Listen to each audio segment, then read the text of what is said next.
A Rede Globo, manipulação midiática e a cultura brasileira andam de mãos dadas há muito tempo. Nossa história começa com o primeiro samba a ser registrado na história e um exemplo muito peculiar de abuso jornalístico. Dia 1º de maio de 1913, 2 jornalistas do jornal A Noite colocaram uma roleta no meio do Largo da Carioca, no Rio de Janeiro.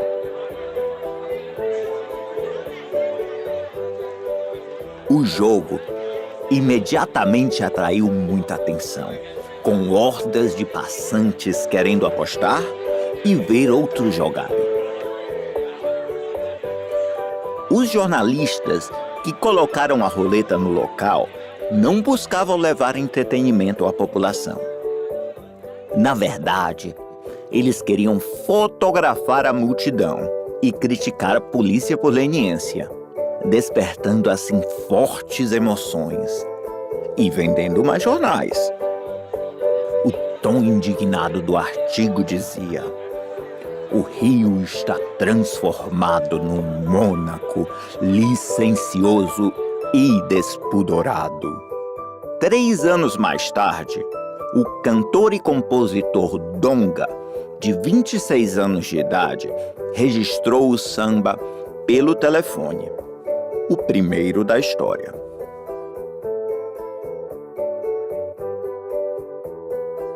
A letra dizia: "O chefe da polícia pelo telefone manda me avisar que na Carioca tem uma roleta para se jogar", em direta referência ao episódio, que havia sido inteiramente encenado pelo jornal A Noite. O jornal A Noite havia sido fundado e era propriedade de Irineu Marinho, que alguns anos mais tarde, em 1925, também fundaria o jornal O Globo. O Globo era um jornal pequeno do Rio de Janeiro, dirigido pelo Marinho. Era um jornal pequeno que vinha da década de 30, passando de família para família, né? Era um jornal fraco, né? Era um jornal que interferia no Rio de Janeiro, e mesmo assim, no Rio de Janeiro, não era o principal jornal do Rio de Janeiro, né? Só que ele já era golpista muito. E o Globo se caracterizou, na época do Roberto Marinho, por uma postura muito dura contra as leis mais avançadas do Getúlio. O Globo bateu muito duro na questão da lei do salário mínimo. O Globo bateu muito duro na construção da Petrobras. Quando veio o suicídio do Getúlio no Catete, no Rio de Janeiro, a galera não teve dúvida, foi para cima dos carros da Globo. O povo não é bobo, abaixa a Rede Globo. O povo não é bobo, abaixa a Rede Globo. Foi para cima dos carros da Globo, os jornalistas da Globo tiveram que correr, né? Por isso, porque ficou muito caracterizado que o Roberto Marinho tinha ódio do Getúlio. Então teve isso mesmo, a Globo foi alvo de grandes protestos, mesmo não sendo o poder que é hoje. A Globo vai ser poder mesmo com o golpe militar.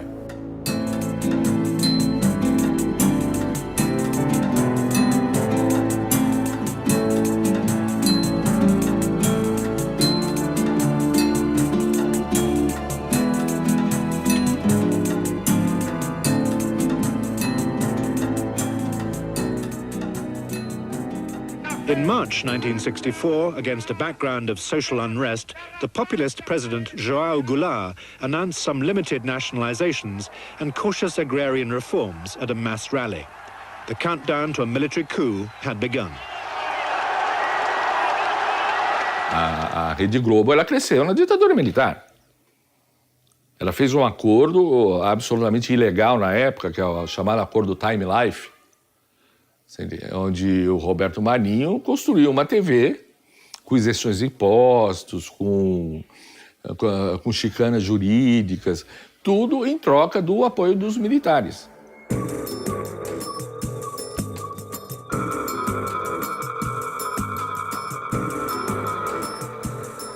No dia 1º de abril de 1964, um dia após o golpe militar que desencadearia uma ditadura de 21 anos no Brasil, o Globo publicou um editorial bastante entusiástico a favor dos golpistas. A manchete dizia: "Ressurge a democracia."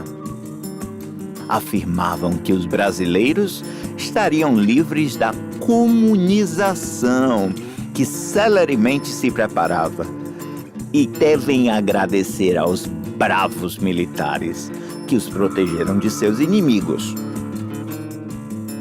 Foram ainda mais longe. Descreveram o golpe como uma obra de Deus. O último parágrafo do editorial afirmava: "Mais uma vez, o povo brasileiro foi socorrido pela providência divina, com P e com D maiúsculos, que lhe permitiu superar a grave crise sem maiores sofrimentos e luto. Sejamos dignos de tão grande favor." 87-year-old Roberto Marinho is the owner of the Globo television network. His business card says he's a journalist. Costumamos dizer que ele é uma espécie de Stalin das comunicações em nosso país.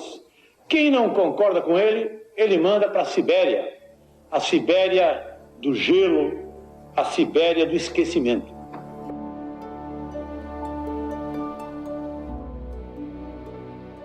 A família Marinho, ela controla televisão, revista, rádio,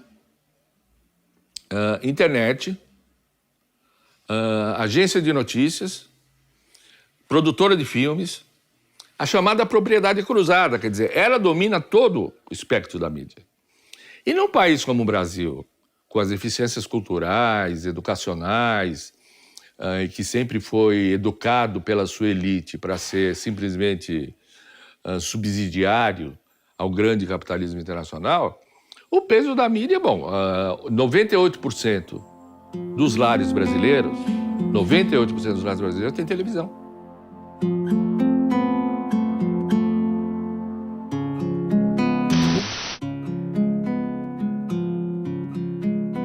Globo could never exist in the UK because we have something called public service broadcasting. We have regulation of the broadcasters to make sure that they provide balanced coverage of the news, a wide range of programs and so on. And that has been the case from the very start when the BBC was set up as an organisation which was a broadcasting monopoly, but had a certain degree of independence from the state. And there is no press council or there is no ethical body to which journalists are subject or newspaper proprietors are subject. So they can do what they like pretty much because they don't have any laws that protect the presumption of innocence.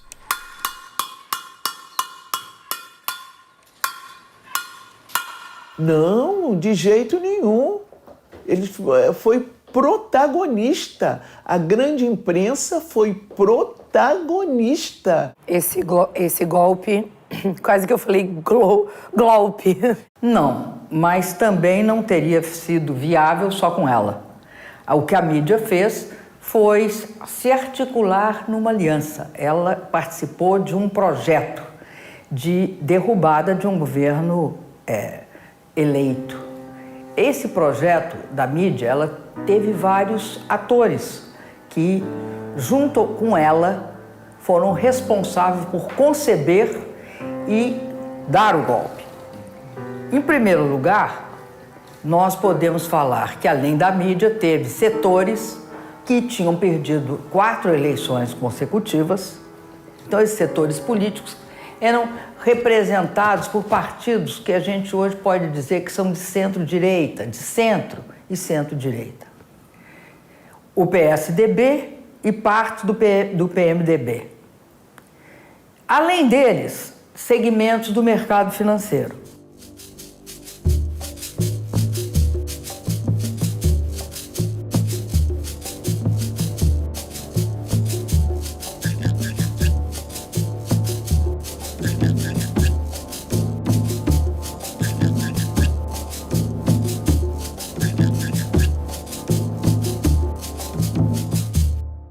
Eu digo a você, para início dessa nossa conversa, que a Dilma não é corrupta e eles nunca se preocuparam com corrupção. Era o afastamento do governo eleito, do governo institucionalizado, para que fosse substituído por um projeto neoliberal, seguindo os interesses geopolíticos dos Estados Unidos e do capital financeiro, que é o capital vadio. É o capital que vive basicamente da rolagem das dívidas públicas, que não produz um botão, um parafuso, a peça de uma máquina, que não gera emprego, vive e se realimenta do seu próprio autofinanciamento. Estamos todos num caminho absolutamente errado. Quando eu vejo o entusiasmo de pessoas mais inocentes e desinformadas da economia no que vai acontecer no dia seguinte da derrubada da Dilma, eu fico imaginando que são todos uma espécie de meninos a aprender a jogar xadrez pela primeira vez. Esse golpe é diferente dos golpes tradicionais, golpes militares, né? É muito diferente. Mas ele já tinha sido testado e obtido vitória em Honduras, em 2009, com o Zelaya, e no Paraguai, em 2012, com o bispo dos pobres, Lugo, Fernando Lugo. E voltou a ser feito no Brasil em abril, agosto de 2016. Eu gosto dessa caracterização golpe parlamentar, judicial, midiático, mas eu acho que ela tem um problema, ela não destaca o principal. Para mim, o principal é o midiático. Não haveria golpe sem a mídia. Esse parlamento que está aí, ele é a cara da mídia e ele é refém da mídia.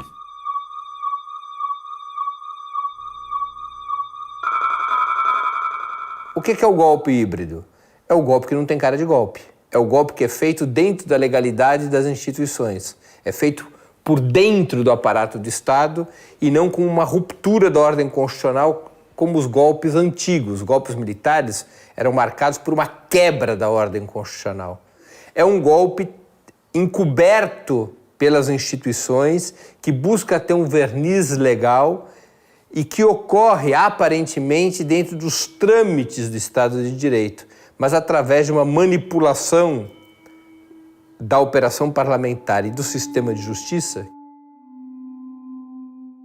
O golpe foi misógino, judiciário, midiático, legislativo, um ódio completo.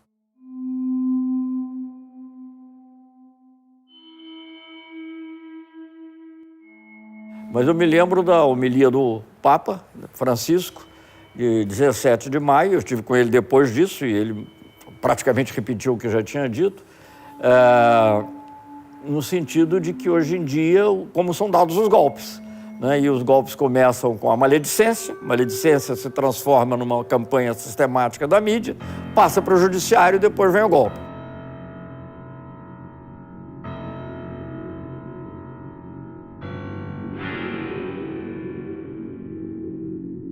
Hay un sistema que regula la situación. Lógicamente, los medios de comunicación inciden en la conciencia colectiva de los pueblos, más en aquellos sectores que no tienen conciencia crítica, análisis, que reciben los impactos a través de la prensa escrita, de la televisión fundamentalmente.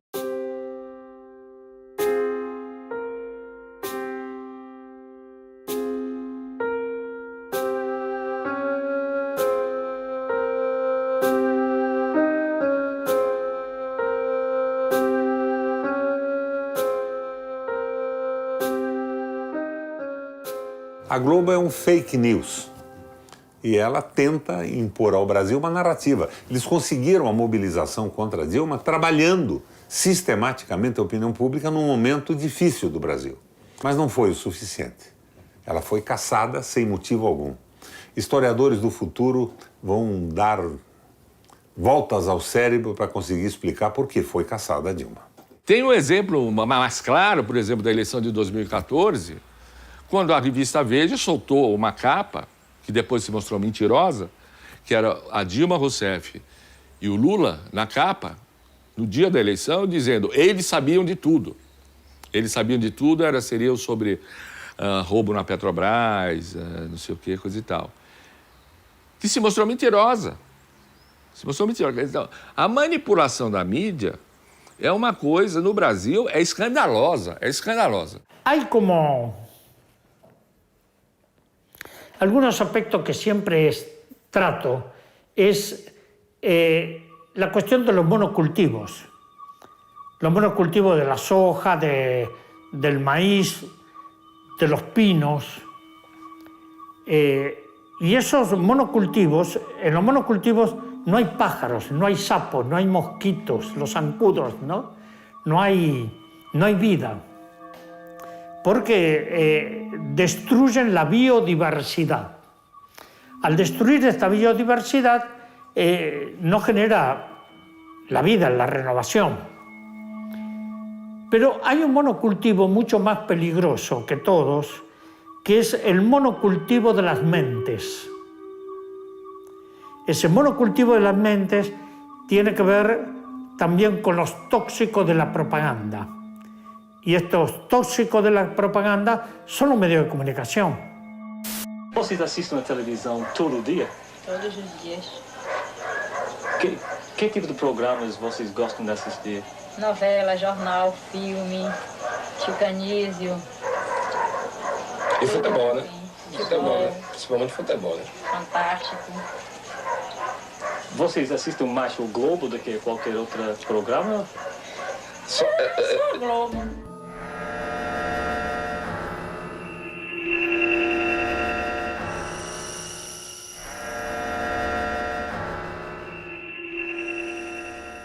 A gente pode sintetizar assim. A Lava Jato investiga. O que acontece? Vaza informação para a mídia.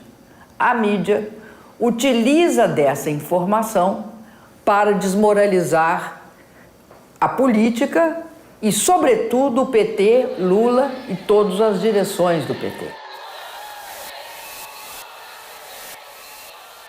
Foi uma operação muito bem planejada, que se repercute na maneira como funciona. Qual é o mecanismo que funciona? Há uma investigação em curso contra determinada pessoa. Essa investigação, porque você está tratando com pessoas que têm presunção de inocência, deveria ser uma investigação reservada, cuidadosa, que somente poderia vir a público uma vez que tivesse consolidado um certo padrão de provas ou indícios muito relevantes contra aquela pessoa que é investigada. Porque se você destrói uma reputação, sua reconstrução é impraticável no mundo moderno. O que fazia o Ministério Público? Vazava precipitadamente, antecipadamente, determinadas investigações que estavam em curso. Para a Globo, para o Estadão, para a Folha, para o Globo, para o Correio Brasiliense, para a Record, para o SBT, mas centralmente para a Globo. O principal organismo comunicacional da Lava Jato era a Globo. Vazava essa informação sobre um personagem político de destaque, associado sempre a um empresário também relevante, e a Globo podia carregar o Jornal Nacional exclusivamente com as notícias que vinham dos vazamentos do Ministério Público. Porque houve uma conversa da presidente da República com Lula, que a Constituição diz que só se pode investigar o presidente da República por mandado do Congresso Nacional. Os delegados sabem disso porque são formados em direito. E o que eles fazem? Eles ouvem, percebem que tem uma conversa do Lula com a Dilma, tiram uma interpretação da cabeça deles e levam para o Moro. Isso é, à tarde da véspera desse dia e das grandes manifestações, já sai no Jornal Nacional da véspera e é a capa inteira do Globo no dia seguinte. São vários crimes. Vários crimes. Você está ouvindo alguma pessoa quando o juiz que comanda aquela investigação já mandou parar. Segundo, você está ouvindo o presidente da República. E terceiro, você divulgar isso para criar uma comoção social.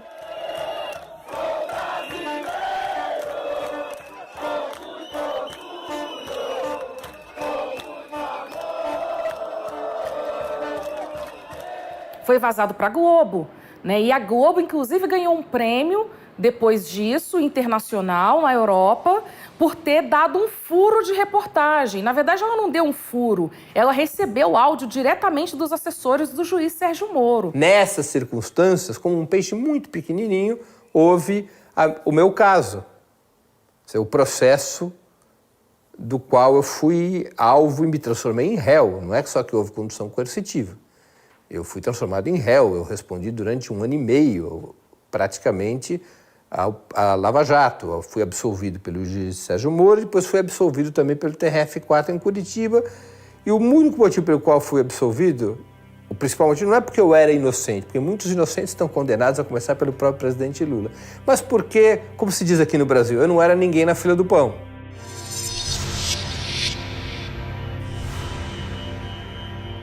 Fíjense ustedes que Sergio Moro, el juez que lo condena, dice, él no tiene pruebas, pero él considera que Lula es corrupto. Es lo más antijurídico. ¿Cuál es el premio de Sergio Moro? Que hoy es el ministro de Justicia de Bolsonaro.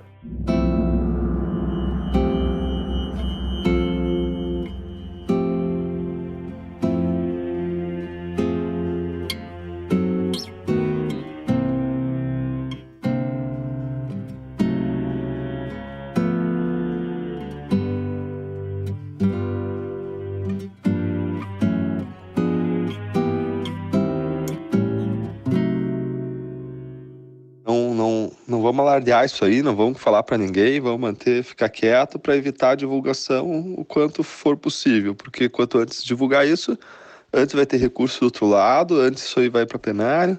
Então, quanto assim, o pessoal pediu para a gente não comentar aí publicamente e deixar que a notícia surja por outros canais para evitar precipitar recurso de quem tem uma posição contrária à nossa.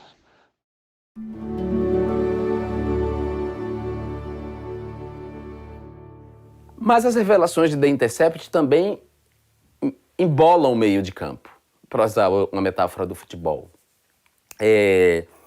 Porque as revelações de The Intercept desconstroem Sérgio Moro e Deltan Dallagnol, que são dois heróis de pés de barro esculpidos pela Rede Globo, pelo jornalismo da Rede Globo. Quer dizer, não existiria Deltan Dallagnol, nem Sérgio Moro, nem Lava Jato, se a Globo não tivesse sido parceira e sócia da Lava Jato. A Globo não se limitava a fazer reportagens sobre a Lava Jato. A Globo era parceira da Lava Jato. E a Lava Jato tinha o objetivo de retirar o PT da corrida eleitoral, para impedir que o PT ganhasse mais uma eleição. So Brazil to me has always been this sort of contradiction, really. And that's why I think, I mean, I could be wrong, but that's why it seems to me that the press here has a certain difficulty in dealing with Brazil. Okay, so they like a good story about samba, about carnival, about, you know, beautiful women on the beach or the Amazon, all the cliches. But the political process, they find it more difficult. Well, first of all, I think it's difficult for people who aren't Brazilian or who don't live in Brazil to understand the complexities of Brazilian politics and therefore rely on what they regard as the credible mainstream media institutions led by Globo and Folha and Abril and the other large media outlets that tend to read from the same script. And of course, they were feeding not just Brazilians, but the world, a very homogenized script that this is the people rising up against a corrupt government. So I think that it was difficult for people outside of Brazil, including even Brazilians not living here, to sort through all of the propaganda because Brazil's dominant media is so dominant, even as compared to other countries where dominant media can really disseminate propaganda. I think there's less dissent among media narratives in Brazil. Estos medios de comunicación no son solo nacionales, son internacionales, porque yo he visto en la prensa europea repetir lo mismo que hacen los medios de comunicación. Aquí en Argentina, Clarín, La Nación y otros medios, y a través de los medios de comunicación como la televisión, las radios, es una insistencia permanente de ataques para desprestigiar, para controlar y para someter el poder judicial al poder político. Hoy estamos viviendo esto, ¿no? Entonces, por eso, es como una estrategia, una política continental de control social, porque eso va acompañado con la represión.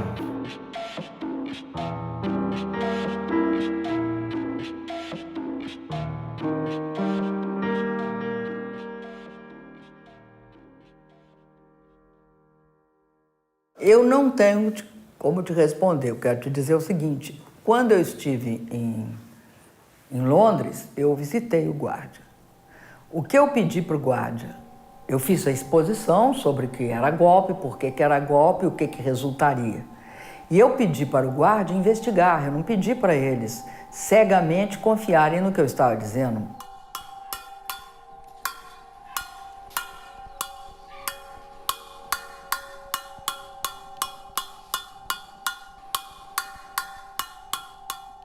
The British media have been very cautious in using the word coup. If they use it in inverted commas or they put it into somebody else's mouth. They won't themselves say it's a coup. Our media are, a complete failure. Most of our newspapers are owned by billionaires who don't pay tax in this country. They launder their money abroad.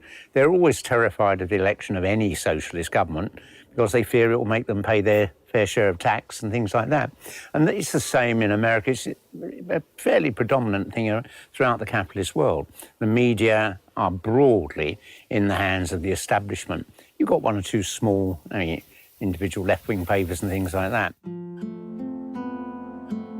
Brazil is a very important country. It's a country that is a vital democracy, and you would think, particularly with a figure like Lula, who dragged 20 million people out of poverty, whose programs are still advocated by the United Nations, who is, on any view, leave aside his trial, a great international figure. But there just isn't the interest. Okay. And you don't have any idea well, why that I think you know. It comes down to the C word, corruption. This case to me, and I've looked at it very closely, is what the Americans call a bum rap. He's not guilty of corruption, and I could explain that at length. But the very use of the word corruption in the context of a politician, people think, oh, he must be guilty, he must have taken the money, he must have taken the advantage. You have a lot of what are regarded as credible mainstream international think tanks and the like, who in general dislike any left of center government that uses interventionist economic policies in order to distribute wealth. They prefer kind of unfettered capitalism, or at least a kind of softer free market capitalism, and have long viewed Lula, because of his origins as a labor leader, as anathema to their preferred ideology for pretty much every country in the region and in the world. And literally all around the world, you just get these awful stories about any government that's trying to actually redistribute wealth to its ordinary people. They're denounced as communist, dictators, corrupt, whatever.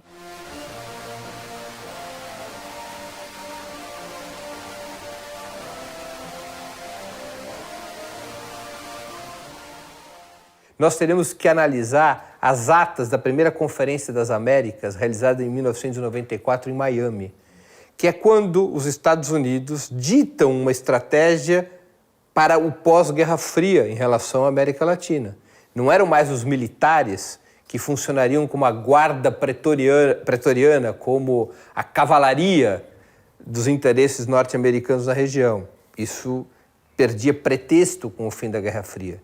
Era necessário encontrar dentro da institucionalidade quais seriam as ferramentas que defenderiam esses interesses geopolíticos. Nas atas da Conferência das Américas em Miami, na qual participaram todos os países da América Latina, menos Cuba por conta do bloqueio, ali está estabelecido internacionalização da justiça, concentração da justiça em luta contra o terrorismo, contra a lavagem de dinheiro e contra a corrupção, programas e verbas dos Estados Unidos para o aperfeiçoamento, a modernização e a formação de quadros do Ministério Público, do Poder Judiciário e das polícias federais do conjunto das nações da América Latina. Ali começa a se preparar o arcabouço institucional para uma nova situação na qual os militares eram substituídos pelo Poder Judiciário. As forças progressistas, os intelectuais de esquerda, os partidos de natureza popular, de natureza socialista, infelizmente, demoraram muito para perceber esse fenômeno, não se prepararam para esse fenômeno. Em alguns casos, por não se darem conta desse fenômeno, ajudaram esse fenômeno a se enraizar.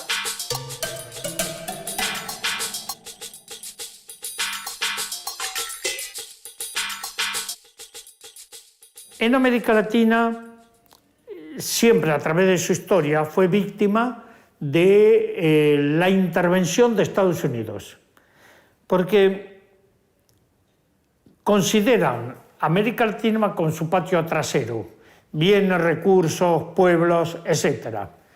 Se consideran los dueños de todo el continente y siempre instrumentaron golpes de Estado.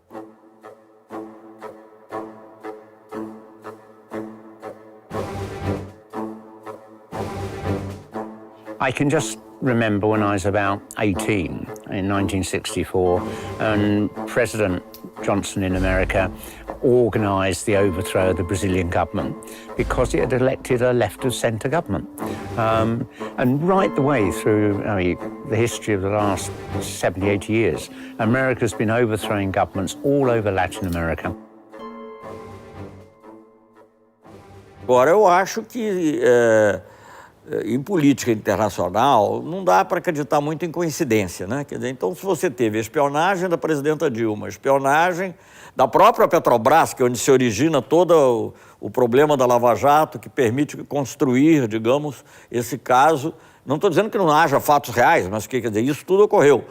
Houve essa cooperação de judiciários e de Ministério Público declarada pelo Kenneth Blanco, por exemplo, que é uma sub-attorney general, sei lá, vice-procurador-geral americano. Lá o Ministério da Justiça e o Ministério Público são meio juntos, de modo que é difícil. Ele declarou que havia uma cooperação informal, quer dizer, uma cooperação que não passava nem pelo Itamaraty, nem pelo Ministério da Justiça. We will always seek, when appropriate, to further our investigations through cooperation with countries like Brazil, a country that shares our commitment to rooting out corruption at all levels. The cooperation between the Department of Justice and Brazil has led to extraordinary results. If you had interviewed me in 1965 or 1966 and asked me about U.S. involvement in the 1964 coup, I would have had to have said, I don't think there's much evidence to support the idea that the U.S. played an important role in that coup because there wasn't much evidence known to the public, because the U.S. government lied about it for years and hid all of the evidence of its involvement. It looked like to the outside world that the Brazilian military on its own had intervened in the political life of Brazil, and there was very little journalistic evidence that was tangible to point to. So here we are 2 years later, after the 2016, whatever you want to call it, coup or attack on democracy. And so if you ask me the question, what was the role of the US? It's very difficult for me to point to evidence showing what the role of the US is. So I can tell you a few things. I interviewed both Dilma and Lula in 2016 and asked them that question. And they both said that they viewed the principal impetus for Dilma's impeachment as being domestic in origin and not foreign. So neither Dilma nor Lula, the leadership of PT, regard the US as the prime mover of impeachment.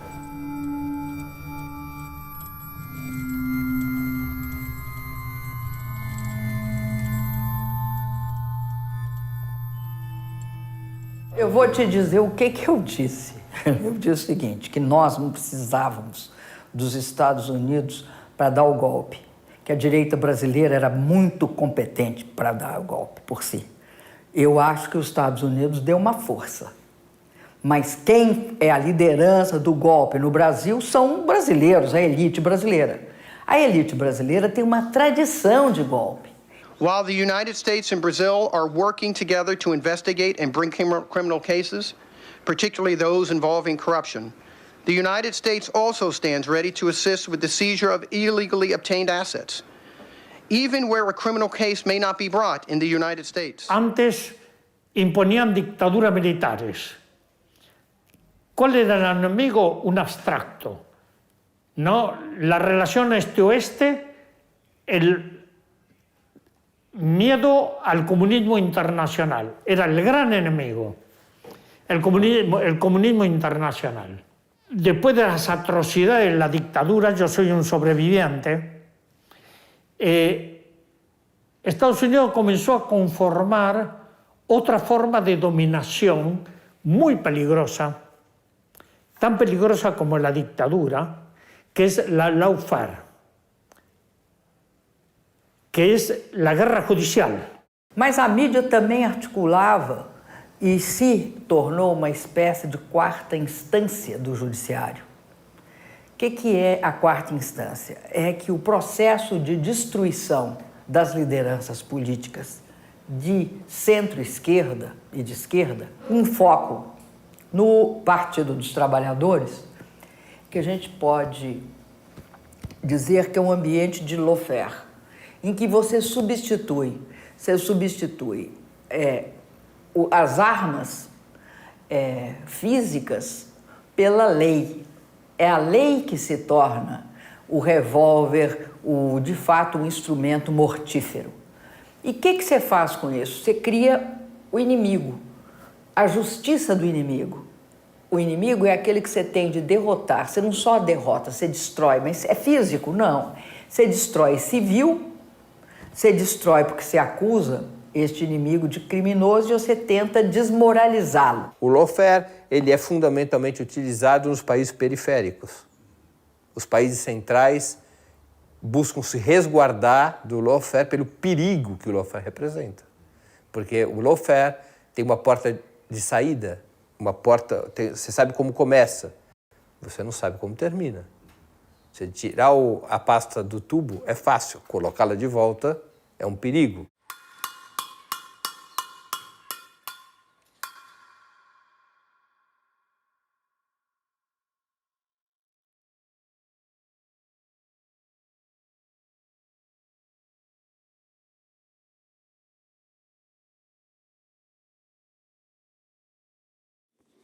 Minha condenação injusta e minha prisão ilegal há mais de um ano são mais que o resultado de uma farsa jurídica.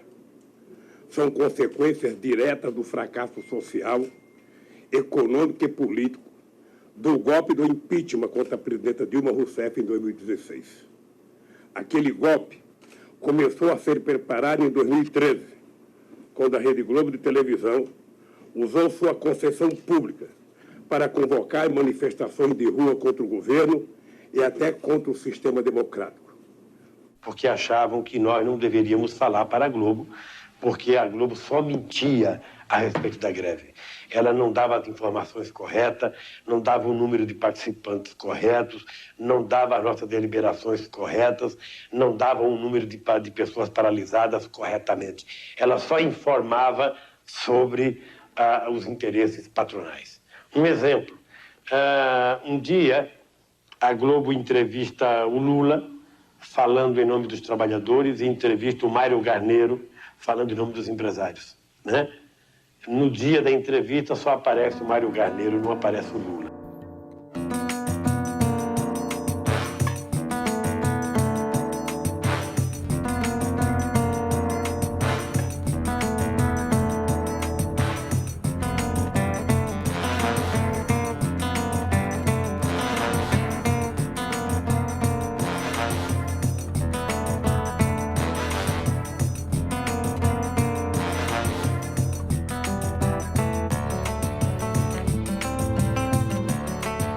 A Globo sacaneia o Lula, o jornalismo da Globo sacaneia o Lula desde antes de 1989, antes do Lula se candidatar à presidência da República, a Globo já sacaneava o Lula, quer dizer, a Globo não, o jornalismo da Globo já era antipetista, né? Já organizava a sua mensagem de modo a sugerir ao espectador que o PT era uma organização criminosa, uma organização terrorista, ou seja, e para isso a Globo se valeu de diversos artifícios que o jornalismo permite, né? Desde a trilha sonora até o enquadramento, passando pela seleção das fontes, a Globo se valeu de tudo isso para sugerir isso. Então, Lula é alvo da Globo há muito tempo. E apesar de ser alvo da Globo, o Lula se elegeu presidente da República. E depois que o Lula se elegeu presidente da República, a Globo continuou bombardeando o Lula. Só para ele ser presidente, não, né? Não é crime ser presidente, até onde eu sei. Se bem que aqui no Brasil você fica muito vivo que o presidente, ser presidente pode ser um ato criminoso. The way Globo was attacking him gave people to understand that he was guilty, no need for a trial. So that was what first interested me in the case, and I took it to the United Nations Human Rights Committee, which has 18 judicial experts which can look at cases like this where there is no Brazilian law that was stopping this presumption of guilt that was emanating from the press, from the Globo press in particular. O novo Brasil, que estávamos criando, junto com o povo e as forças produtivas nacionais, foi retratado pela Rede Globo e seus seguidores na imprensa como um país sem rumo e corroído pela corrupção. Nem em 1954 contra Getúlio, nem em 1964 contra Jango se viu tanta demonização contra um partido, um governo, um presidente. Centenas de horas do Jornal Nacional e milhares de manchetes e capas de revistas contra nós. Nenhuma chance de defender nossas opiniões. A parcialidade da Globo tem sido constantemente medida e monitorada. Em 2016, o Jornal Nacional exibiu 218 matérias contrárias ao Lula. Números parecidos foram registrados em 2017 e em 2018, com 170 e 174 matérias negativas, respectivamente. Comparativamente, houve apenas 2 matérias favoráveis em 2016, uma única em 2017 e 8 em 2018. A discrepância não é nada sutil. 1:170 no ano de 2017. A cobertura equilibrada também é estranha ao jornal O Globo.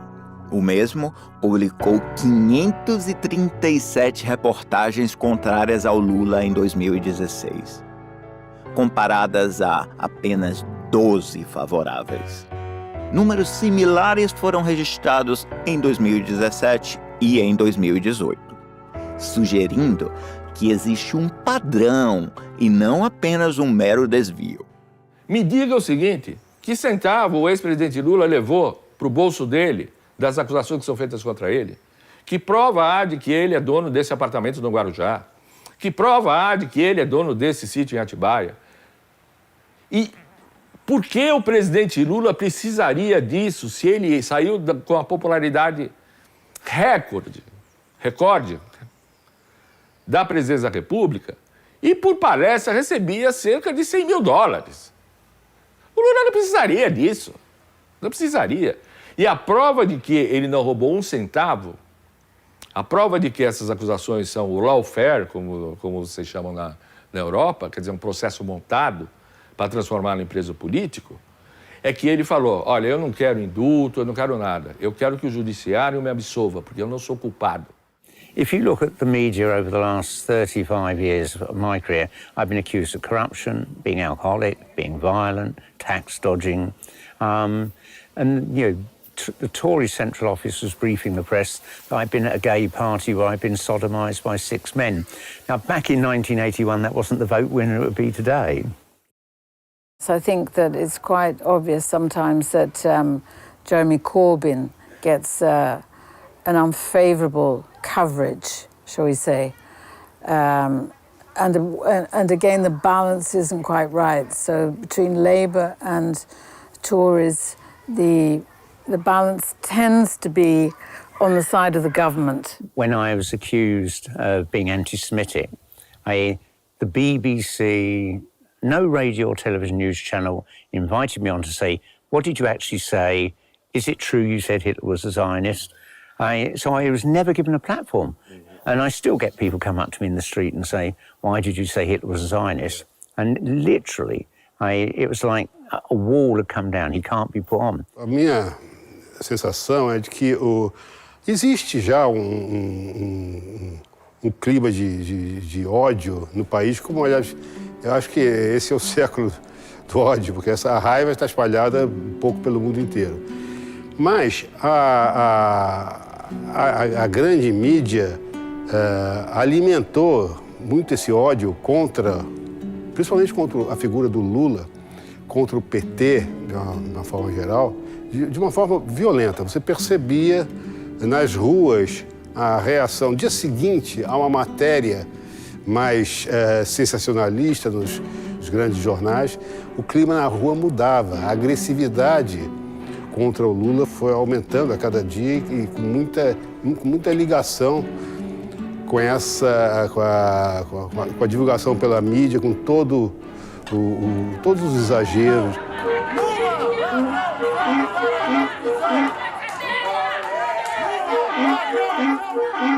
The most obvious example, perhaps, is Lula in prison clothes. This was a picture that was mocked up of Lula as a prisoner a couple of years ago, before he ever went to prison, and it was meant to convey the message that Lula is going to prison. Now, this was on some Globo magazines, and of course it was transferred. They did blow up dolls, great big dolls, like the President Trump doll. Eu acho que tem uma coisa muito grave acontecendo. Me parece que eu sou o sonho de consumo dos ministros que me julgaram e do juiz Moro. Porque me parece que eles não querem, em hipótese alguma, junto com a Rede Globo de televisão e outros instrumentos de comunicação no Brasil, que a Lava Jato acabe ou que eu seja inocentado antes de ser preso. When he came to appeal, which was a ridiculous exercise, won day. The three judges came in, allowed his counsel 15 minutes, and then rolled out their ready prepared judgments. And I couldn't believe it. I was there. And I thought there were 4 judges. But it turned out the 4th judge was the prosecutor, who was allowed to sit with the judges, have dinner with them, and be part of. This is so grossly and obviously unfair. But I was the only person from abroad. O Lula é o maior inimigo da Globo. No entanto, ele não é a única vítima de cobertura parcial e manipulação grosseira pelo maior conglomerado de mídia da América do Sul. No dia 14 de setembro de 2018, o candidato presidencial do PT, Fernando Haddad, que substituiu o Lula depois que o mesmo foi proibido de candidatar-se, foi entrevistado no Jornal Nacional da Globo. A entrevista durou 28 minutos.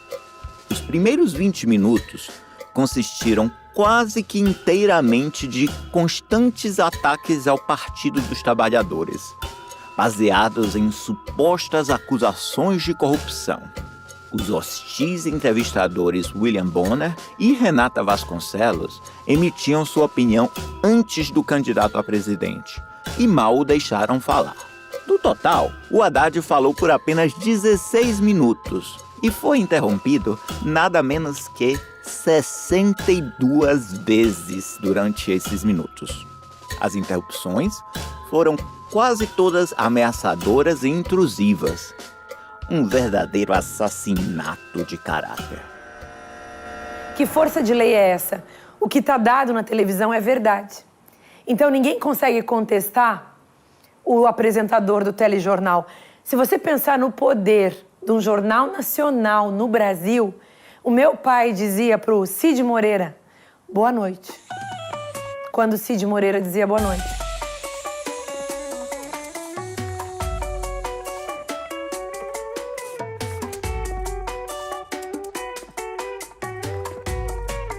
Parcialidade e manipulação vêm em vários formatos. Algumas vezes podem ser expressados pela ausência de algo. No dia em que o impeachment de Dilma Rousseff foi votado no Congresso Brasileiro, em 17 de abril de 2016, a Globo optou em exibir o voto ao vivo e na íntegra, em um dia que ficou conhecido como um show de horrores. Foi quando Bolsonaro homenageou o torturador de Dilma, Brilhante Ustra, enquanto outros parlamentares cantavam, jogavam confetes, faziam provocações infantis e assim por diante. No dia em que a Dilma fez sua defesa, meses mais tarde, em 29 de agosto, 2 dias antes de sua permanente remoção, a Globo fez uma escolha bastante diferente. Ela optou em ignorar a Dilma, que fez sua defesa por mais de 14 horas no Senado brasileiro, e inteiramente por vontade própria. Enquanto a Dilma começava a falar, a Globo optou em transmitir o programa de receitas Mais Você, apresentado por Ana Maria Braga. Ao invés de política, Ana Maria Braga e seu fiel papagaio Louro José apresentaram uma deliciosa receita de pizza de pão dormido. Nem sinal da Dilma. A apresentadora explicou como evitar desperdícios. No entanto, ela foi muito mais complacente em relação à democracia brasileira, indo para a lata do lixo. Nosso último exemplo de manipulação grosseira vem do jornal O Globo, publicado dia 6 de setembro de 2017. A manchete no topo diz: Janot, o então Procurador-Geral da República, denuncia Lula, Dilma e PT por organização criminosa.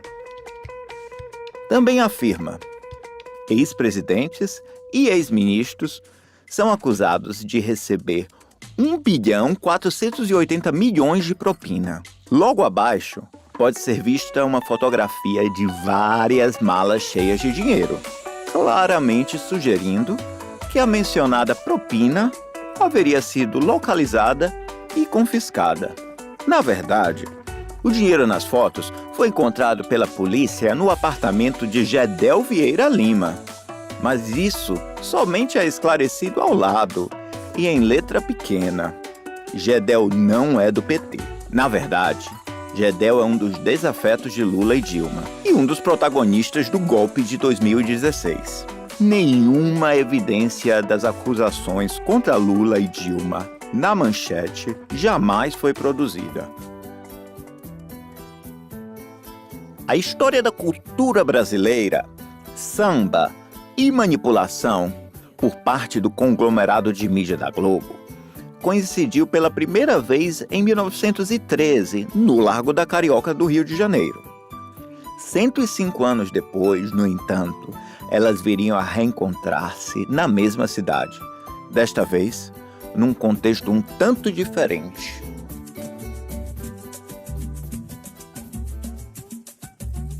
O Carnaval brasileiro é a maior festa de rua do mundo. E as escolas de samba do Rio de Janeiro são reconhecidas em todos os cantos do planeta. São a perfeita vitrine para as cores, paixão e cultura brasileiras.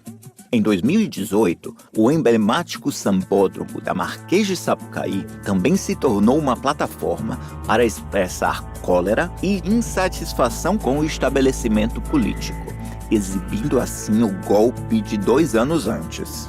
A escola de samba Paraíso do Tuiuti debochou dos símbolos associados ao golpe.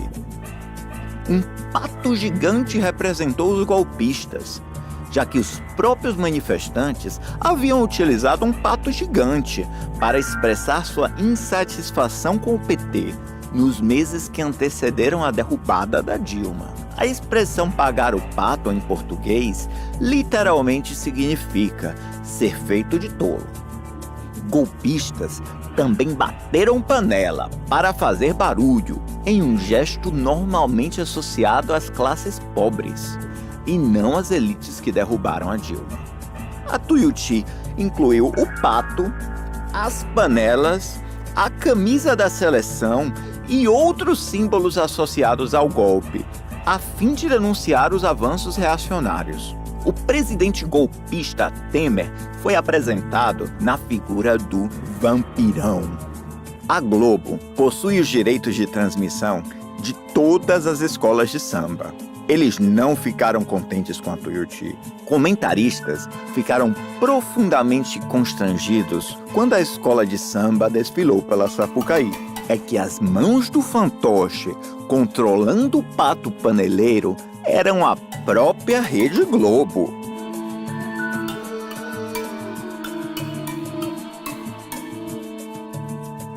A Tuiuti ficou em segundo lugar e, como vice-campeãs do Carnaval Carioca, tiveram o direito de desfilar pela Sapucaí novamente no sábado. Desta vez, os jornalistas da Globo ficaram ainda mais incomodados. Um silêncio constrangedor imperou nos momentos mais fortes do desfile. E esse não é o único gesto de censura que a Globo já cometeu. Em junho do mesmo ano, a Globo criou uma norma apelidada de Lei Chico Pinheiro, que proibia seus jornalistas de expressarem opiniões políticas em redes sociais, incluindo o WhatsApp. Chico Pinheiro é um jornalista que manifestou seu apoio a Lula em uma conversa privada de WhatsApp. A Globo busca amordaçar seus funcionários. Just it's Goebbels-like behavior. Goebbels was the great Nazi propagandist. No one was allowed to speak out against the Nazi party that he was promoting.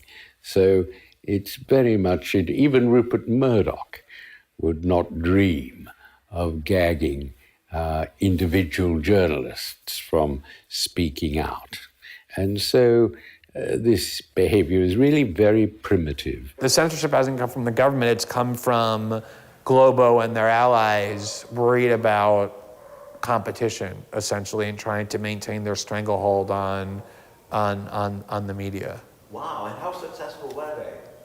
Well, it's pending in the courts. So there is a constitutional provision that was implemented, I think, in the 1930s, that says that any media outlet that operates in Brazil has to be owned 80% or more by Brazilians and can only be owned up to 20% by foreigners. And it was basically designed at the time to prevent Time and other Western corporate media giants from propagandizing the Brazilian population. Obviously, that had only applied to actual newspapers and magazines distributed within the boundaries of Brazil. But with the internet, it no longer makes any sense. I mean, how can you prohibit The Intercept from publishing onto the internet articles in Portuguese about Brazilian politics? You can't. But Globo and Folha have gone to the Supreme Court and sought a declaration that this constitutional provision applies not only to the physical distribution of newspapers and magazines, but also to the internet as well.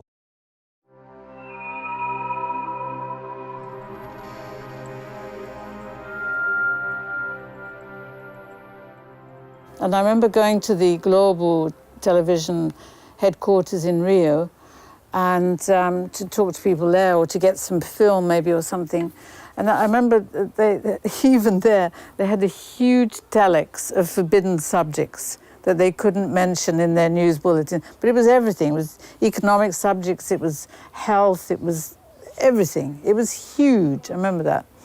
And that was Globo, you know, the television that sort of supported the regime. The list of censored subjects was endless. The order banning any mention of an event was often issued to journalists before the event itself. For instance, you are forbidden to report a kidnapping that will take place tomorrow, probably in Curitiba. TV Globo often went further than was required. It made people into non-people. Eu já era uma persona não grata ao governo, mas o governo não podia me proibir de existir. Eles proibiam minhas músicas, a censura proibia algumas músicas minhas, a censura que era oficial do governo. Agora, a TV Globo se encarregou de ser mais realista que o rei, de reforçar essa censura, proibindo o meu nome. Isso aconteceu no começo dos anos 70, sendo que a Globo até hoje não admite isso, nunca se desculpou por isso. A Globo se desculpou pelo apoio ao golpe. A Globo, quando festejou não sei quantos anos, foi uma efeméride 10, 50 anos, sei lá, fez um longo programa se dizendo vítima da censura. Isso é uma piada. A Globo, repito, ela não só apoiou a censura, como ela própria foi censora. No meu caso pessoal e em outros casos.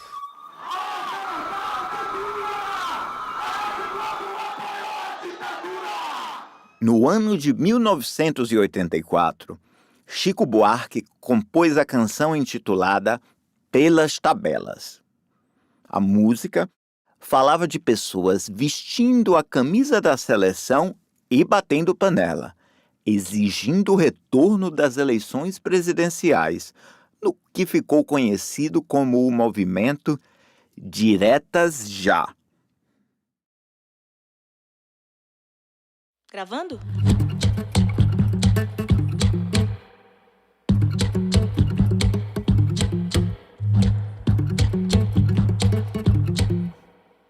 Ando com minha cabeça já pelas tabelas.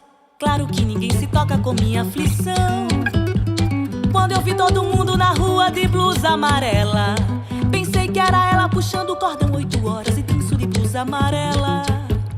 Minha cabeça talvez faça as pazes assim. Quando eu vi a cidade de noite batendo panelas, pensei que era ela voltando pra minha cabeça de noite batendo panelas. Provavelmente não deixa a cidade dormir. Quando eu vi um bocado de gente descendo as favelas, achei que era o povo que vinha pedir a cabeça do homem que olhava as favelas. Minha cabeça rolando do Maracanã. Quando eu vi a galera aplaudindo de pé as tabelas, jurei que era ela que vinha chegando com minha cabeça já pelas tabelas. Claro que ninguém se toca com minha aflição, não. Quando eu vi todo mundo na rua de blusa amarela, pensei que era ela puxando o cordão 8 horas e danço de blusa amarela. Eu perdi minha música. Já não posso mais cantar porque as panelas se inverteram e as camisas amarelas foram apropriadas para esse movimento contra a corrupção. Eles se apropriaram, sim, como se apropriaram da bandeira brasileira. A bandeira brasileira, quando você vê hoje hasteada na varanda, na janela de um prédio ou num automóvel, certamente se pode dizer, aí dentro mora um bolsonarista. Quer dizer, é triste, mas a bandeira brasileira foi apropriada pela extrema-direita. Hoje você não escuta meia panela sendo batida, viu, meu filho? Nem meia panela. Hoje, essa parte da panela foi um dos momentos de manipulação, como aquele colar de tomate, como várias outras coisas que aconteceram, que foram... Camisa da CBF? Não, o padrão Copa. O padrão FIFA, né? Padrão FIFA. Nós queremos o padrão FIFA. Quando começou a investigação e a FIFA se mostrou maior, o local de uma grande corrupção, que até hoje não está claro qual é a participação, por exemplo, da Rede Globo nesta questão da FIFA, né? Mas quando ficou claro, silenciaram todos. Ninguém mais fala em padrão FIFA. Ninguém. Como no caso da panela, quando se sabe que no Brasil voltou muita gente para a miséria, está voltando muita gente para a miséria, quem é que vai falar em panela? Quando ouvi a cidade de noite batendo panelas, pensei que era ela voltando pra minha cabeça de noite batendo panelas. Eu acho que existe uma dificuldade no Brasil em garantir representatividade de negros e negras e mulheres e LGBTs de um modo geral nos meios de comunicação, né? Acho que alguns têm avançado mais do que outros nesta pauta, né, mas ainda é muito difícil se você olhar o conjunto, né, das emissoras de televisão, né, existe ainda uma subrepresentação. Como exemplo, primeiro porque mulher negra é considerada incapaz, desqualificada, é feia, né, despreparada, entendeu? Então imagine. Eu que fui primeira vereadora negra, depois aí fui indo, deputada federal, e senadora, primeira senadora negra, depois vice-governadora, governadora do estado, primeira negra, entendeu? Isso incomodou, senadora da República. Então eu passei por discriminação, por preconceitos incríveis, onde disputavam até quem iria sair primeiro comigo, porque chegou uma negrinha do morro, né? Nesse espaço, provavelmente, ela está disponível, né? Porque é assim que se vê a mulher negra, né?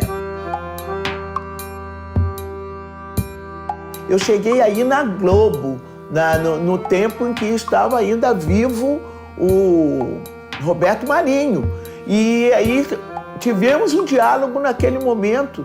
E ele, naquele momento, perguntou, mas por que vocês precisam fazer lei, precisam fazer projeto? Aí a gente eu digo, não, eu falava para ele, não, doutor Roberto, nós precisamos fazer lei porque nós somos a maioria da população e nós precisamos criar nossas crianças negras identificadas com o progresso. Televisão hoje entra na nossa casa sempre de licença. Eu quero que a minha negrinha com o meu negrinho se identifique. Mas como elas vão se identificar que ela é uma criança igual àquela outra? Se ela não se vê na televisão, ela não se vê em lugar nenhum. They've now started a little bit to feature a woman here, a black person here. Can't really think of very many prominent LGBTs at all in the Brazilian media. So maybe there's a tiny bit of symbolic gesturing going on. But by and large, for a democracy the size of and importance of Brazil, and more importantly, with the diversity of the population, which is greater than almost any other democracy of its size on the planet, the homogeneity, just demographic homogeneity of Brazilians' media continues to be just outright shocking. I mean, just the statistics themselves tell the whole story of how white straight men utterly dominate all of Brazil's major media outlets. A little bit of progress has been made with women, but only a little bit, and even there they tend to be white women from rich backgrounds. But racial diversity, sexual orientation diversity, class diversity is almost entirely absent from Brazil's big media. Mas como chegamos a este ponto? Nós estamos aqui fazendo uma remontagem de uma foto que eu fiz com ela quando eu era pequenininha, que eu votei no Lula. Porque eu acreditei no Lula. Hoje eu tô acreditando nele. Pode ser que eu esteja errado. Daqui a 4 anos eu vou ter outra pessoa. Ou a gente tenta tirar eu antes, que nem fizemos com a Dilma. Eu acho que o que a mídia queria, na verdade, o que ela achava? Ela achava o seguinte: o Bolsonaro poderia ganhar a eleição e, ao ganhar a eleição, eles gostariam muito que o Bolsonaro executasse o programa neoliberal de privatizações, de retirada de direitos, de redução do Estado brasileiro ao mínimo, fim dos investimentos. E isso eles achavam que era a grande missão do Bolsonaro. E que no correr deste projeto eles conseguiriam domesticá-lo, conseguiriam cooptá-lo, conseguiriam, vamos dizer assim, de uma certa forma, torná-lo mais palatável. Acontece que esse componente meio neofascista, neocon do Bolsonaro, não tem o chip da tolerância e da moderação. Não tem esse chip.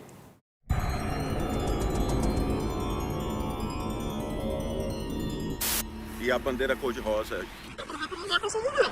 Eu sou menina, não sou feminista, sou mulher. E eu voto no Bolsonaro, eu acredito em tudo que ele fala, eu acredito no projeto dele, eu acredito na ideologia dele. E o interessante e irônico é que o Bolsonaro justamente mirou na Globo. Mirou na Globo, mirou na Folha, né? E tornou a questão da imprensa tradicional objeto de uma disputa, de uma certa forma, mimicando, né? Se espelhando no Trump, que considerava que podia passar sem a imprensa tradicional, ou, no caso do Trump, a Fox News, aqui, no caso, a Rede Record, mas confiando, sobretudo, na sua base nas redes sociais, como uma forma de ataque. Então, eu acho que houve uma surpresa por parte da mídia. Não porque ela não sabia que era assim. A surpresa decorre de achar que podia domesticá-lo. E não percebia que a condição, o oxigênio dele vem dessa visão de mundo.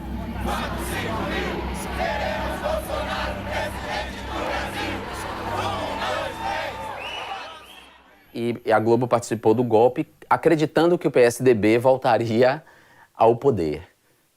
A Globo não esperava que uma terceira força fosse emergir e vencer as eleições, né, que é o fascismo. E a base do fascismo são as igrejas neopentecostais fundamentalistas religiosas, as organizações criminosas, as milícias que controlam territórios, né, e esse baixo clero da política, né, esses políticos paroquiais que estão no sistema político só para enriquecer privadamente e que não estão preocupados com políticas públicas, com as pessoas. Então, essa e junto disso tudo, algo que Humberto Eco chama de fascismo eterno, né? Os saudosistas da ditadura militar, aquela gente nostálgica dos tempos da ordem, em que os gays sabiam o seu lugar, em que as mulheres sabiam qual era o seu lugar, em que os pretos e pretas sabiam qual era o seu lugar. Toda essa gente nostálgica do tempo da Casa Grande Senzala e que mantinha, inclusive, essa estrutura no elevador de serviço, elevador social, no quarto de empregado dos fundos, né? Enfim, esse caldeirão aí a Globo desprezou e foi esse caldeirão, essa gente que constitui a extrema-direita que emerge e que toma o controle. A Globo foi o papel principal, só que a Globo errou, ela exagerou na dose. Porque ela foi estimulando isso, e essa demonização da política, essa satanização de tudo que é coisa pública, é perigoso, porque isso também se volta contra o jornalismo. E se volta contra determinadas coisas que a Globo faz, porque a Globo, você pegar a cobertura jornalística, é uma cobertura totalmente partidarizada, politizada. A Globo é um partido político na cobertura jornalística. A mídia brasileira é useira e viseira e mentira. A mídia brasileira criou o clima, só para pegar mais recente, para não ir na origem, mais recente. No golpe de 64, a mídia brasileira criou o medo do comunismo. Vai se instalar o comunismo no Brasil. Quando João Goulart não tinha nada de comunista, né? Era um governo progressista. A mídia brasileira estimulou as marchas com Deus, pela família, pela propriedade, que é a mesma coisa que agora. Nas marchas com Deus, pela família e pela propriedade, as placas eram vá para Cuba, né? Em defesa da família. A mesmíssima coisa de agora. Estimulou com mentiras. Envenenou a sociedade, contaminou a sociedade e contaminou esse setor mais egoísta da sociedade.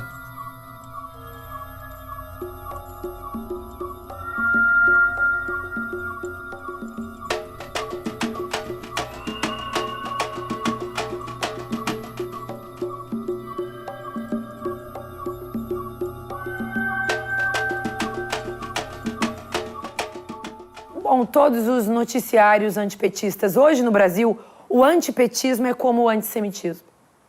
O ódio ao PT é tão imenso que quando eu me filiei ao PT, as pessoas ficaram com medo, as pessoas minhas amigas, e as pessoas diziam: Márcia, você não deve fazer uma coisa dessas, você vai ser vítima de mais ódio. Porque sendo antifascista, sendo mulher e agora petista, sofro muito ódio.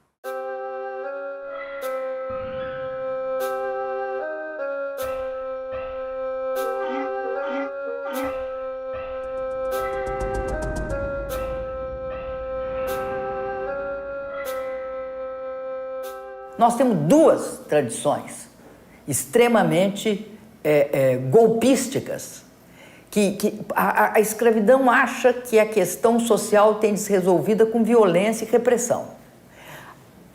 E a ditadura acreditava que para o país se desenvolver e crescer, não tinha de ter democracia. Esse processo é o processo que eu diria mãe e pai de todos os seus golpes.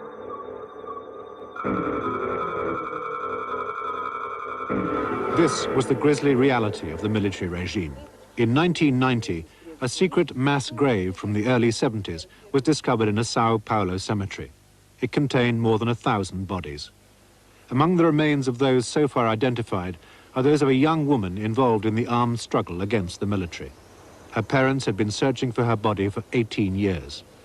According to her father, she'd been violated with a truncheon and her breasts had been mutilated before she was killed. Primeiro, que acho que o Brasil não tem ditadura, teve um regime militar. Segundo, ele não vai fazer isso, mas está em outra época, outra cabeça, uma outra geração. Não cabe uma ditadura que não é essa ditadura militar, cabe a ditadura que o PT quer implantar, essa cabe. So if you look at Brazil's democracy now, although a lot of people think that Brazilian democracy has always existed because anyone under the age of 35 doesn't remember the dictatorship, or really anyone under the age of 45, because they were too young to sort of live through its last stages, which is half the population or more than half the population. It's basically the equivalent of what the US would be in, say, 1820, in terms of the fragility of its democratic institutions. A gente está vivendo num salve-se quem puder. A população pobre, os ativistas, ecologistas que lutam pela reforma agrária estão sendo mortos pelo Brasil afora.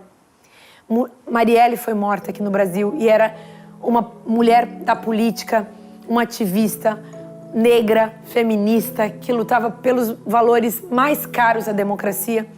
Uma grande pessoa que foi exterminada por um jogo de poder. Ninguém sabe quem mandou matar, mas a gente sabe que quem matou Marielle foi o capitalismo racista, machista e os donos do poder homofóbicos donos do poder do estado do Rio de Janeiro e do Brasil. Foram os intervencionistas dessa maldita intervenção militar. E nós estamos sob risco. Fazer política hoje aqui é correr risco. Mas eu acho que é outra coisa. Eu acho que há uma influência muito grande no Brasil, né, da direita americana. Acho que a direita americana, que tem uma raiz numa reação a duas coisas. Ao Estado, ela quer um Estado pequeno, e ela tem e defende, com unhas e dentes, que certos valores, como multiculturalismo, como os movimentos novos identitários, estão destruindo a civilização ocidental cristã e a família. Esta ideologia, ela não é só produzida aqui no Brasil. O PT não é a única vítima de ódio. Mentiras e fake news são muito maiores que o Partido dos Trabalhadores. A gente chama de fake news e que naquela época a gente não chamava. E já naquela época, as fake news tinham esse objetivo, de alterar a percepção da realidade. Quer dizer, fazer com que as pessoas mudassem a percepção da realidade e da história. As fake news têm uma função de fazer um revisionismo histórico, de fazer com que as pessoas enxerguem pessoas e determinados grupos de maneira diferente. Então foi através de fake news, de mentiras, que o nazismo fez com que a Alemanha enxergasse os judeus como os responsáveis pelo problema econômico que a Alemanha enfrentava nos anos 30 e vissem os judeus como membros de uma grande conspiração e que, portanto, os judeus precisavam ser combatidos. Mais que isso, os judeus precisavam ser exterminados. Eles fizeram uma montagem comigo de Estava participando de uma palestra e eu citei uma parte de um versículo bíblico, que eu sou evangélica, sem derramamento de sangue não haveria redenção. E de que sangue que eu estava falando? Eu estava falando do sangue daquele que foi pregado na cruz em defesa do povo. Olha só, nós não estamos vivendo isso nos dias de hoje. Pegar aquilo, ela está mandando derramar sangue. Não pode esperar grandes elaborações, grandes formulações. Quem sabe faz a hora e faz a luta. A gente sabe disso. E a minha Bíblia está escrito que sem derramamento de sangue não haverá redenção.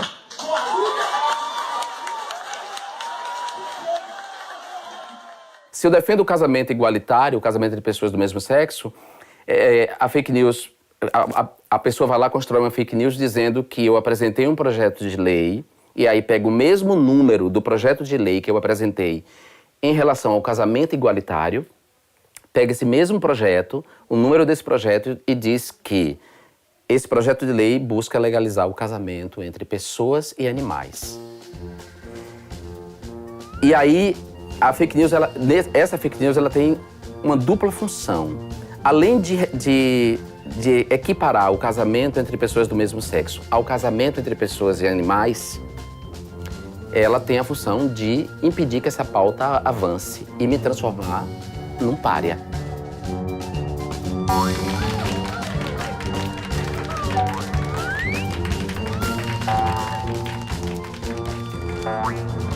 E a outra fake news era de que o PT, se elegesse, iria distribuir nas creches uma mamadeira, que no Brasil a gente passou a chamar de mamadeira de piroca, que é uma mamadeira cujo bico é um pênis, é a reprodução de um pênis. Aqui, ó, vocês que votam no PT, essa aqui é a mamadeira distribuída na creche. Olha a marca aqui, ó, tá vendo?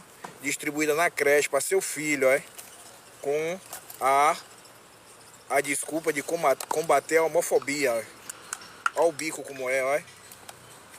Tá vendo? O PT e a Haddad prega isso para seu filho, ó. Seu filho de 5, 6 anos de idade vai beber mamadeira na creche com isso aqui, ó, para combater a homofobia. Tem que votar em Bolsonaro, rapaz. Bolsonaro que é para fazer o filho da gente homem e mulher. o PT e Haddad, Lula, Dilma, só quer isso aqui para nossos filhos, é? Então, eu vou ser muito honesta com você. Eu acho que, do ponto de vista do conteúdo da programação, a Globo foi a que mais avançou nos últimos anos. A Globo, por exemplo, tem o programa da Fernanda Lima, né? Que é, tudo bem, é às 11 da noite, mas que traz lá as transexuais, né? A própria, essa menina que explodiu, a Pablo Vittar, era do programa da Fernanda Lima, Amor e Sexo. No programa da Fátima Bernardes, de manhã, pelo menos uma vez por semana, eles tratam da temática da negritude. Então, blogueiro, Djamila, essa turma toda já foi lá na Fátima Bernardes. Eles criaram uma campanha em 2017 que é respeito, e botaram um monte de gente para falar Lázaro Ramos, essa turma toda.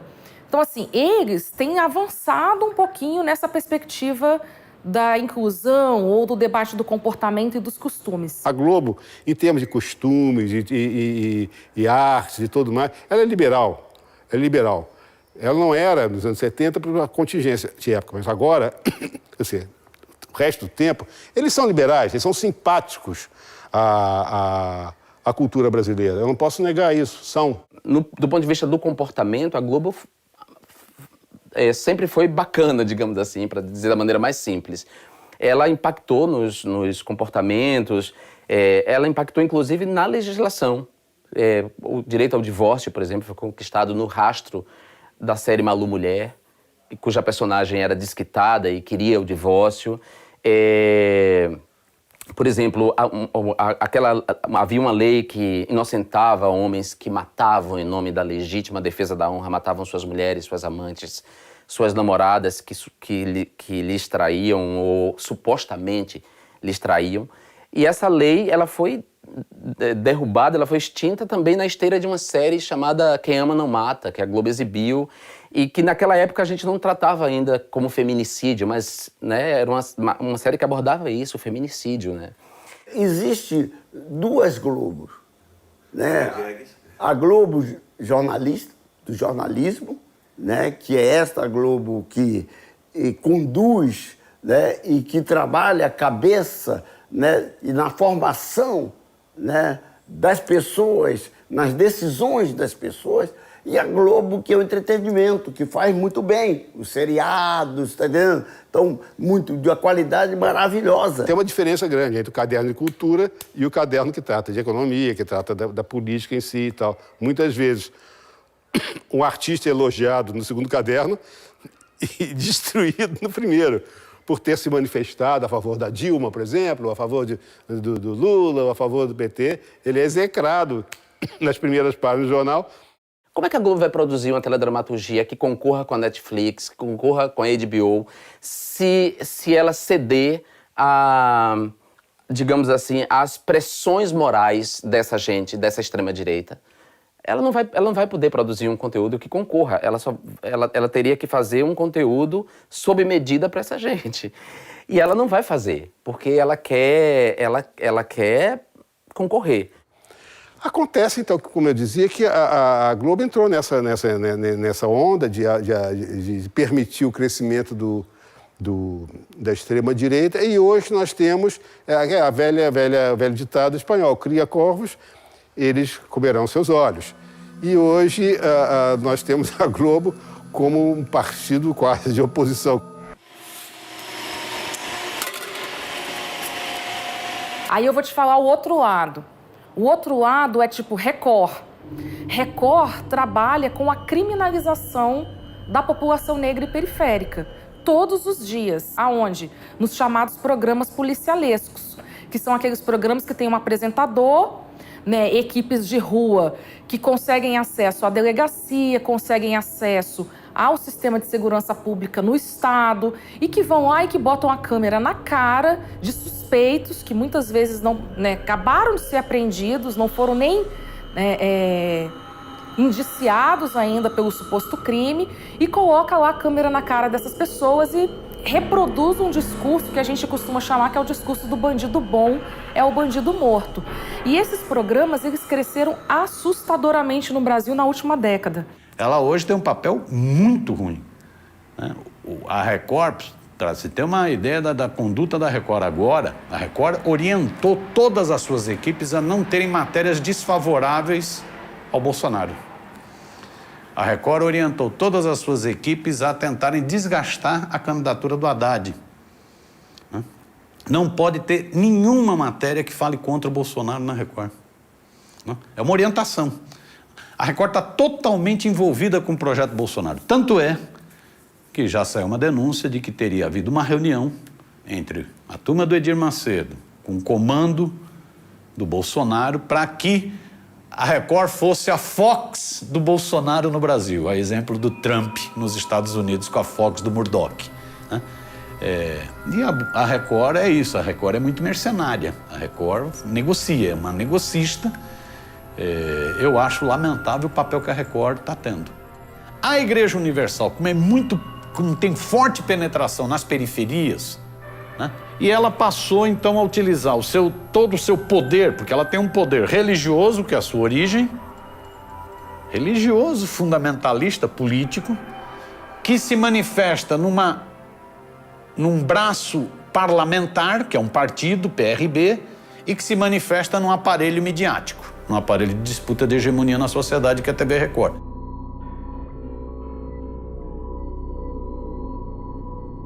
Apesar da ascensão da internet, a televisão aberta ainda é o meio de comunicação mais difundido do Brasil, com uma penetração de 94%. Jornais e internet têm penetração de apenas 43% cada. Televisão fechada e revistas não passam de 37% e 24%, respectivamente. O poder da televisão aberta segue incontestado. Eu acho que as concessões no Brasil, com certeza, elas têm que ser revistas. As concessões, né, de televisão e rádio, ou seja, aquilo que a gente chama de radiodifusão, elas são concessões públicas, né? Então, o que isso significa? Significa que existem as ondas eletromagnéticas, né, que são da União, ou seja, pertencem a nós, povo brasileiro, e essas ondas elas são divididas, loteadas e dadas em concessões durante um determinado período para que algumas empresas comerciais façam uso dessas ondas para distribuir aquilo que é a comunicação, o produto da comunicação. O público brasileiro não sabe que é o verdadeiro dono das concessões de televisão. 60% dos brasileiros acreditam que a Globo, a Record e outros canais de televisão são propriedade privada, como qualquer outro negócio. Apenas 30% estão cientes de que as concessões são públicas. O que pode explicar por que o brasileiro raramente contesta o que a televisão tem a dizer. Tem algumas coisas que para mim são muito claras. Por exemplo, a primeira coisa seria obrigar a Rede Globo a ser esquartejada. Esquartejada no bom sentido. A ser dividida, quer dizer, ela não pode controlar uma revista, um jornal, uma televisão, uma emissora de rádio, uma agência de notícias, tudo sob controle de um único proprietário.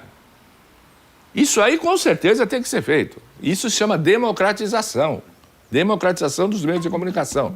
Porque o espectro eletromagnético é propriedade do povo brasileiro. Não é propriedade do senhor Marinho, do senhor Saad, do senhor Tivita, do senhor Frias, do senhor Abravanel Silvio Santos. A própria Dilma traz o debate em 2014 da regulação dos meios de comunicação, debate do segundo turno. Tá lá, a Dilma dizendo, vou regular economicamente os meios de comunicação no Brasil. Tanto que o dia que o nosso partido chegar ao governo da República, nós vamos mudar esse sistema. A partir do primeiro dia, da primeira manhã, nós estaremos tomando medidas contra este monopólio. Eu acho que esse não é o caminho. Isso é uma bravata de um político em véspera de eleição. Me perdoa o meu velho amigo Brizola. Você tem que estabelecer a variedade da comunicação. Diminuir o poder de influência de uma rede de televisão que domina o país inteiro. A variedade é que estabelece a democracia, não é a supressão. I think a much more effective solution to that is not to try and control them, or regulate them, but to strengthen and fund and create a climate for alternatives. Obviously, the internet has provided some competition to those outlets. Foreign outlets like the BBC and El País and The Intercept are also creating competition for these outlets. So I think there are ways to democratize the media without incurring the risk of putting into the hands of a government that could be malevolent the power to dictate or regulate how the media functions. I am surprised that in Brazil, actually knowing the position of TV Globo, that Lula, when in power, was not able to change that situation, to bring in a new definition of how broadcasting should work and to reform the way in which broadcast licenses are traded politically and so on. So it's a missed opportunity to have changed things, because nothing seems to have changed in 25 years. We made a program to try and change things. At least people know what the situation is, but it is the same situation as it was 25 years ago. Por exemplo, tive um erro grave. Eu poderia ter feito a regulamentação dos meios de comunicação. E nós preparamos em junho de 2010 uma regulamentação do meio de comunicação. Ao invés de dar entrada no Congresso, porque ia ter eleição, eu falei, não, vamos deixar para o novo governo. E deixei para o novo governo. A razão pela qual a Dilma ou Paulo Berardo não entrou, eu não sei. Mas essa é uma autocrítica que eu faço. Graças ao fracasso do PT e de seus antecessores em regular a mídia, a Globo, a Record e outros conglomerados de mídia continuam a edificar uma relação profunda, robusta e até mesmo simbiótica com o estabelecimento político.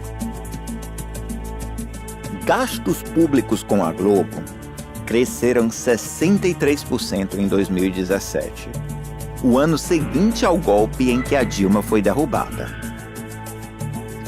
Jair Bolsonaro aumentou gastos com a televisão também em 63%, apenas no primeiro trimestre de 2019, seus 3 primeiros meses no cargo. O que nos leva a levantar várias questões urgentes. Será que o Brasil e a América Latina algum dia se libertarão da longa tradição de golpes de Estado? É possível e é desejável obter cobertura equilibrada na mídia? Ou seria isso equivalente à censura? A mídia é intrinsecamente reacionária e hostil à esquerda? E ainda muito mais importante, como podemos evitar que a história se repita?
Tem dias que a gente se sente como quem partiu ou morreu. A gente estancou de repente, ou foi o mundo então que cresceu? A gente quer ter voz ativa, o nosso destino mandar. Mas eis que chega a roda viva e carrega o destino pra lá.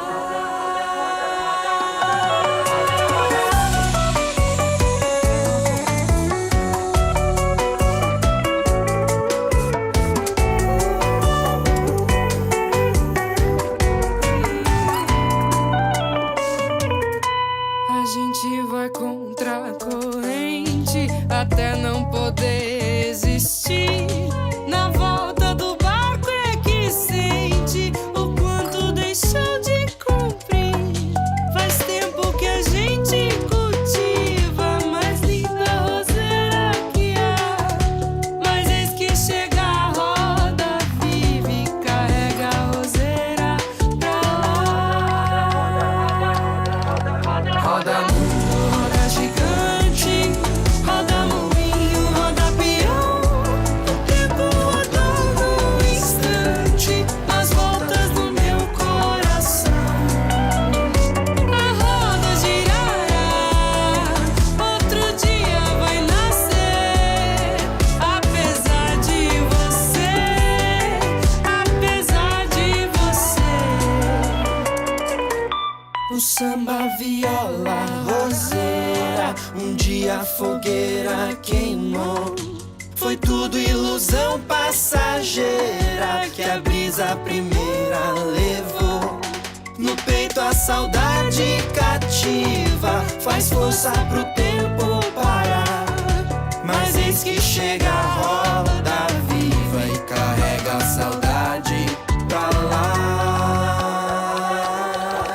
Roda mundo, roda gigante, roda moinho, roda peão. O tempo rodou num instante, nas voltas do meu coração. A roda da saia, garota, não quer mais rodar não, senhor. Não posso fazer serenata, a roda de samba acabou. A gente toma a iniciativa, viola na rua cantar. Mas eis que chega a roda viva e carrega a viola pra lá. Roda mundo, roda gigante, roda moinho, roda peão.